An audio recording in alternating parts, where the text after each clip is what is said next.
तर मोठी बातमी, कारण पुण्यातील प्रसिद्ध टाउनशिप असलेल्या DSK विश्वमध्ये गढूळ आणि दूषित पाण्याचा पुरवठा होतोय। त्यामुळे येथील नागरिकांच्या आरोग्याला धोका निर्माण झाल्याने नागरिक संतप्त झालेत। इथं होणारा पाणी पुरवठा कोणत्याही प्रकारचं फिल्टरेशन न होता हे पाणी नागरिकांच्या घरात पोहोचतंय।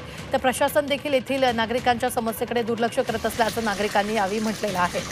तर याचाच आढावा घेतला आमचे प्रतिनिधी अरुण मेहत्रे यांनी।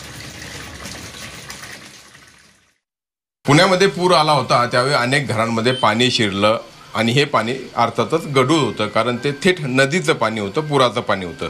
पण पुण्यातल्या DSK सारख्या म्हणजे टेकडीवर वसलेल्या वस्तीमध्ये DSK विश्व नावाचा, ज्याला आपण ज्याची टॅगलाईन आहे की 6000 उंबरठ्यांचा मॉडर्न गाव, त्या ठिकाणच्या घरांमध्ये कसं पाणी येतं आपण पाहतो आहोत।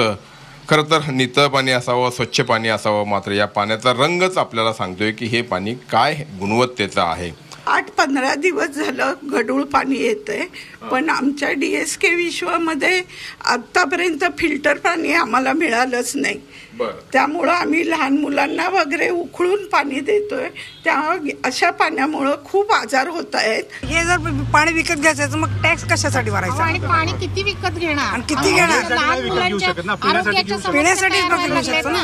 लहान मुलांच्या आरोग्याच्या समस्या, पाणी विकत किती आणणार? अंघोळीला सगळ्यालाच पाणी लागतं। एवढं म्हणजे आम्ही जो टॅक्स भरतो हा फिल्टर्ड वॉटरचा टॅक्स भरतोय। फिल्टर वॉटरचा टॅक्स भरून आम्हाला फिल्टर वॉटर मिळत नाहीये। तर संबंध देशभरामध्ये 6000 उंबरठ्यांचा मॉडर्न गाव म्हणून प्रसिद्ध असलेल्या DSK विश्वमधली ही परिस्थिती आहे। व्हिडिओ जर्नलिस्ट नितीन सांडोरसह अरुण मेहत्रे, झी 24 तास, पुणे।